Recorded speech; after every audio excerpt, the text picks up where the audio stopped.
Assalomu alaykum, hurmatli tomoshabinlarimiz, bizning ta'qibchilarimiz. Xush kelibsizlar bizning navbatdagi konsultatsiya tarzidagi intervyumizga.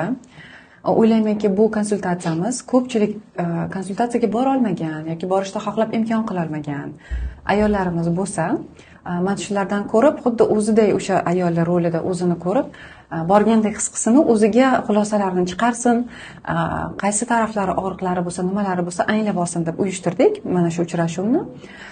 Hozir men o'zim bu yerga o'zimni oldindan o'zi yaxshi ko'rgan o'quvchilarimdan bittasi Dilafruzxonni taklif qildim. Rahmat sizga kattakon, yig'dimasdan keldingiz, vaqtingizni ajratdingiz. O'zlari ham juda xohishlari bor edi. Shu anchadan men kutyaptilar, qachon kelasiz, qachon boshlaymiz, qachon qilamiz deb. Bugun mayli endi qisqa muddat bo'lib qoldi. Qisqa muddat bo'lsa ham qilib olishga harakat qilamiz. O'zingiz haqingizda ozgina ma'lumot berib tushuntirib o'tasizmi? Assalomu alaykum. Ismim Dilafruz. Toshkentdanman. Yoshim 40 da. Mutaxassisligim veterinar vrachman. Hozirgi kunda ilmiy ishlar olib boryapman o'zimning sohamda. Doktoranturada faoliyat yuritmayman. Ruscha qilib aytganda, успешный aslida karyerangiz bor. Nima deydi? O'zingiz xohlab tanlaganmisiz shu ishni? O'zimcha tanlaganman deya olmayman, lekin pedagogika sohasini juda ham xohlaganman. Ota-onam qarshi bo'lishgan. Endi mana hozir o'sha veterinar bo'lsam ham, hozir o'sha ilmiy ishim orqali pedagogika sohasiga kirib boryapman deb aytsam ham bo'ladi. Shu bilan uyg'unlashtirmoqchi desa ham bo'ladi. Juda yaxshi. Oldin masalan siz mendan ham ancha kurslar, darslar olgansiz. Nimalar olganingizni aytib bersangiz, hozirgi mana masalan bugungi asosiy shu yerda yecha olishimiz bo'lgan muammongiz nimaligini aytsangiz tomoshabinlarimizga ham. Psixologiya bilan shug'ullanib kirganim, mana shu kirgan vaqtimga 5 yil bo'ladi. 5 yildan beri o'z ustimda ishlab, o'sha qayoqda muammolar bo'lsa, o'shalarni nima qilib yechimini topish uchun shu nima deydi, ilmni olyapman desa ham bo'ladi. O'sha siz bilan ishlayotganimizga mana bir 2 yil hali bo'lmadi-yu. 2 yil bo'lmadi, lekin o'sha olgan o'sha konsultatsiya deydimi yoki o'sha raskopkasimi, meditatsiyalarimni shularni ishlab o'zimda qanaqadir o'sha yechimlarimni sekin-sekin hal qilib kelyapman deb o'ylayman. Qanaqadir o'zgarishlar hayotingizda sezdingizmi? Hayotimda o'zgarishlar bor deb ayta olaman bemalol, chunki o'zi hayotdan uyalchan qizman, tortinchoqman, lekin maktablarda o'sha o'qishlarda har doim a'lochi qiz sindromimiz shunaqa bo'lganman desa ham bo'ladi, chunki har doim успешный bo'lib, birinchi qatorlarda lider bo'lishga harakat qilganman. Sahnalarga chiqishda, vыступать qilishlarda hech ham uyalmaganman, lekin odamlar bilan kirishda ozgina uyalib turaman. O'sha muammolar boshlagandan keyin mana shu ota-ona bilan ishladim, xafagarchilik bor ekan. To'g'risini aytsam, otamdan erta biza nima deydi, ajralib qolganmiz. Eslay olmayman otamni. Onam 3 ta farzand bilan nima deydi, beva qolganlar.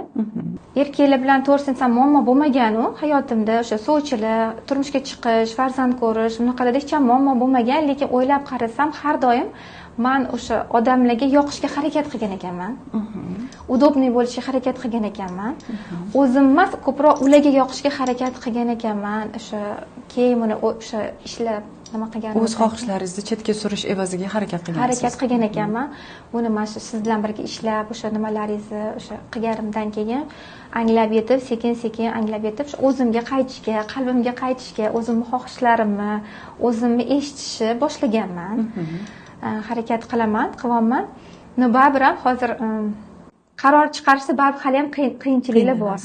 Endi u qaror chiqarishda hayotiy bo'layotgan, tashvishli bo'layotgan qarorni bemalol chiqara olmayman, lekin o'zimga kelganda qanaqadir qo'rquvlar bor baribir. Dadangizdan ajralib qolganingizda necha yoshda bo'lgansiz? 2 yosh ham bo'lmaganman, menimcha. Chunki eslay olmayman-da. Umuman eslay olmaysiz. Umuman eslay olmayman. Keyin onamizda ham erkak ham ayol bo'lib, bizani oyoqqa qo'yganlar, qiyinchiliklar bo'lmagan, nima deydi, yaxshi o'qishda o'qiganmiz, xohlagan narsa, moddiy qiyinchiliklar bo'lmagan, lekin ona sifatida erkalanib, nima deydi, ona qizim, bir qizlarga o'xshab erkalanishlar bo'lmaganda, bizning buvim bilan dadam ko'proq erkalashgan, ko'proq ona obrazini qattiq qo'l deb bilgan. har doim qo'rqaman onamdan qo'rqaman, lekin to'g'risi aytaman. Turmushga chiqqandan keyin ham ko'pida o'sha onamdan hayiqib turardim. Endi mana hozir bemalol ochiq ayta olaman onamga nima xohlashimni, yo misol uchun borishim kerak bo'lmasa ham, vaqtim bo'lmasa o'zimnikini oldinga qo'yaman. Oldin qo'rqqanimdan ham o'sha hamma ishlarimni yig'ishtirib bo'lsa ham borardim oldilariga. O'sha mana shu nima bilan ishlaganimizdan keyin shunaqa bo'ldi. Ishlaganimizdan keyin, shundan keyin onam boricha qabul qilaman. Onamga yeta olmayman. Misol uchun ona, yo'q, bugun bora olmayman. Mana bunaqa kuni bo'lsa boraman, mayli desam, onam ham o'sha nima deydi, to'g'ri qabul qilishni boshlaganlar. Hech qanaqa nimasiz. Shu mana onajonlarimiz ham ko'rishadi-yu, bu qiz hammamizni buzayotgan ekan qizlarimizni deyishmasin. Biz nima deydi, hech qachon unaqa narsani targ'ib qilmaymiz. Biz baribir onamizni juda ham hurmat qilamiz. Shunchaki aybdorlik tuyg'usi bilan qilmaslikni o'rgatmoqchiman-da. Endi hamma narsaga, to'g'rimi? Oldin qo'rqqanimizdan aybdorlik tuyg'usidan borardik, mehr tufayli emas. Hozir endi o'zingiz farqiga borgan bo'lsangiz kerak, mehringiz qaynab ketganda borib onangizni ko'rasiz, to'g'rimi? Lekin vaqtingiz bo'lmagan paytda onangizga ham ayta olasiz, biz o'ylaymizki, onamiz bizni tushunmaydi deb. Aksincha onamiz bizni aslida juda ham yaxshi tushunishini ona bilan ishlaganimizdan keyin tushunib yetasiz, to'g'rimi? Ular ham, bo'ldi bolajonim, xo'p, mayli, ishingga qaraver deyishadigan bo'lishadi. Va sizga mana onasi bilan ishlamaganlar uchun bu yot tuyuladi boshida. Lekin shu narsa o'zgarishlar bo'ladi. O'shaning uchun onajonlarimiz, qadrli onajonlarimiz, hech ham xafa bo'lmang. Bu sizga qizlaringizni qarshi qilish yo aytganini qilmaslik uchun emas, shunchaki sizga aybdorlik tuyg'usi yuzasidan, sizga qo'rqqandan emas, mehr bilan yondashishini nima deydi, targ'ib qilib o'rgatmoqchimiz xolos.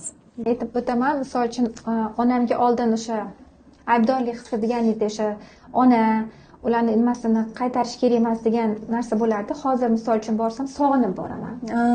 Bolalasiz borgim keladi. O'zlari bilan misol uchun bemalol o'tirib, gaplashib, o'sha o'tirib gaplashgilarim keladi hozir. Xohlab boraman-da, o'zim sog'inib boraman. Ichimdan, yuragimdan boraman. Oldin shu narsa yo'q edi, majburiyatdan borardim. O'sha 2 haftada borishim kerak, borardik. O'sha nimada borish chaqirarlar, shu borardik. Dildan suhbatli bo'lmaganda. Mana hozir onam mani qanaqa tuqqansiz yoki men tug'ilganingizda xohlab tug'ilganmanmi, tug'ilgan farzandmanmi, shunaqalar so'rayman hozir onamdan-da. Menga o'sha kerakli javoblarni ham hozir bemalol ola olaman, misol uchun onamdan. Shu taraflar ham shu yengillik bo'lganda.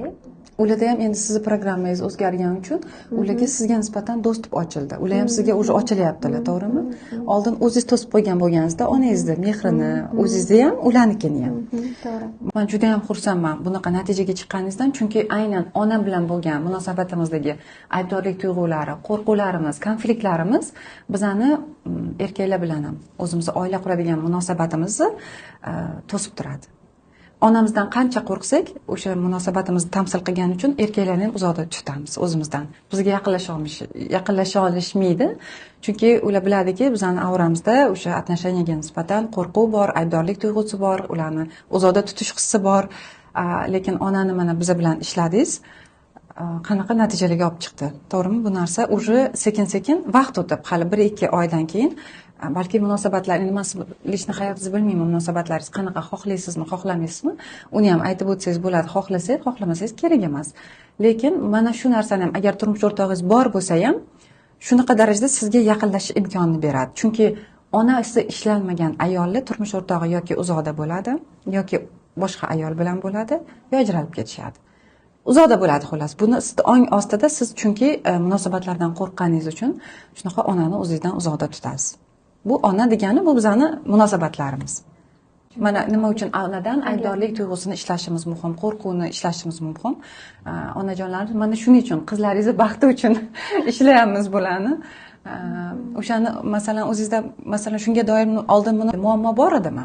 Hozirgi bilan oldingisini masalan o'zingiz hozir biror narsani masalan tushungan bo'lsangiz kerak, hozir nimadir o'ylab qoldingiz, chunki men tushundim.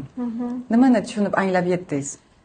Shu meni hayotda o'sha qaror chiqarishim, shu muammoyim qaror va hayotimga juda ham muhim bo'ladigan qaror chiqarishim juda ham qiynalmayman hozirda. Qo'rquvlarim hozir xalaqit qilyapti menga. Qarorni nimaga qabul qila olmayapsiz masalan? Nima deb o'ylaysiz? Qanaqa qo'rquvingiz bor? Yolg'iz qolib ketishdan qo'rqaman menimcha ko'proq. Shu qarorni olsangiz siz yolg'iz qolib ketaman deb o'ylaysiz. Yolg'iz qolib ketaman deb o'ylayman. Menimcha hozir eng ko'p yolg'iz paytingiz aslida. Faqat u payt yolg'izligingizni haqiqiy o'zingiz ko'rasiz. hozir ko'rmayapsiz atrofingizdagi yolg'on anaqa rollar bilan, to'g'rimi? Nima uchun o'zingizga o'zingiz oynaga qarashga qo'rqyapsiz? Yolg'iz qolish shunchalik sizga qo'rqinchlimi? Inson yolg'iz qolganda aslini ko'radi-ku. Bu to'g'risida ham o'ylab ko'rganman. Yolg'izlik bu juda ham qo'rqinchli narsa emasligini ham o'zimga tushuntiraman, lekin ich-ichimda qanaqadir to'xtatib turadi. Bir narsa man to'xta, hali vaqti bor, balki yana o'zim bir narsa ishlaydigan narsalarim bordi. Menimcha, men hozir sizni kuzatuvimdan, kelib chiqishdan ko'rib turibman, sizda qaror qabul qilish xususiyati yo'qolib qolgan. O'z hayotingizga o'zingiz mas'uliyat olib, bu yog'iga davom qilishga qo'rqyapsiz. Kimdir siz uchun kelib qaror qilib bersa, kimdir siz uchun qilsa, to'g'rimi? Lekin bu bilasiz, psixologiyada qurbon roli deydi. Birinchidan, ikkinchidan ichimizda o'sha otamizni yetishmasligi, oporani. Siz ichki otangizni biz sizga shakllantirishimiz kerak-da, oporani. Ichki otadan ham ko'ra o'sha erkak energiyangizni shakllantirishimiz kerak. Kichkinaligingizda nimadir bo'lgani o'zingiz uchun turib bera olmaganmisiz? Yo'q, unaqa vaziyatlar bo'lmagan. Unaqa vaziyat bo'lmagan. Lekin o'sha adangizni erta o'tib qolganlar. Keling, men sizga o'sha alohida ota bilan rivojlanish praktikasini qilib beraylikda keyin sizga. Mana bu hozir intervyularimiz tugagandan keyin o'shani oling, men sizga o'zi shundoq sovg'a qilaman. Shundoq qilib o'rganing. Lekin buni qilganingizdan keyin albatta natijalarga o'zingiz chiqasiz, qaror qabul qilishingiz kerak. Kichkinadan boshlang. Katta qaror qabul qilmang. Birinchi nimani qabul, choymi, kofemi bilolmayapsiz. Menimcha shu hodisa ham bo'ladi sizda. Magazinga borsangiz ham olsammi, olmasammi. Mana shu paytda sekin-sekin mana shu otani ishlaganingizdan keyin o'zingizga praktika qilib o'rgating. Qaror qabul qilishni. Kichkina narsadan choy bilan kofeni ichishni bilmayapsizmi? Yo'q, shu yerda qabul qilishim kerak. Nimani ko'p xohlamayman? Mana shuni bitta o'zini o'zingizni majburlab bittasini tanlating. Chunki psixika shunaqa narsa, kichkina narsadan sekin muskul shakllantiradi. Sizda endi bolaligingizda o'sha muskul bo'lmagan, chunki endi mana Xudo rahmat qilsin, adangiz o'tib qolibdilar. Buni qiz bolaga kichkinaligida o'zi otalar o'rgatishadi. Qaror qabul qilishi, hayotda oldiga maqsad qo'yishi, unga erishishi bolalar otasidan o'rganishadi. Sizda mana shu narsa, shu tarafingiz anaqa bo'lib qolgan. Balki otangizga bo'lgan erta o'tib ketgan otalarga ko'pincha qizlarning ichida xafagarchilik qoladi. Nimaga o'tib ketmasa otamiz mana shunaqa bo'lmasdi degan tuyg'u bo'lganmi? Ko'p bo'lgan. Mana bu otani bilmagan holda otani ayblovdi. Allohga isyon bo'lgan, bunday qarab norozi, Alloh taqdiri, qazoyi qadari shunaqa bo'lgan. Ularni hozir mana endi anglab yetish boshlaganman-da, lekin ungacha har doim shunaqa ma'no, nimaga degan mana shunaqa narsa ko'p bo'lganda. Bu bir vaqtda o'zida o'sha adangizni ham ayblash bo'lganda. Nimaga ketib qoldingiz degan. Mana shuning uchun ham siz hayotingizda har doim nimaga deydigan erkak bor hayotingizda. Chunki masalan topolmay qolishingiz mumkin. Endi men bilmayman siz turmush o'rtog'ingiz qanaqa, lekin meni nuqtai nazarimdan qarasak, menimcha har doim atrofingizda shunaqa nimaga deb savol berdiradigan erkak kishi bo'lishi mumkin. Agar shunaqa bo'lsa, men tavsiya qilaman siz bilan ota ishlashni. Rahmat sizga kelganingiz uchun, o'zingizni vaqtingizni ajratib, o'zingizni ishlayotganingiz uchun.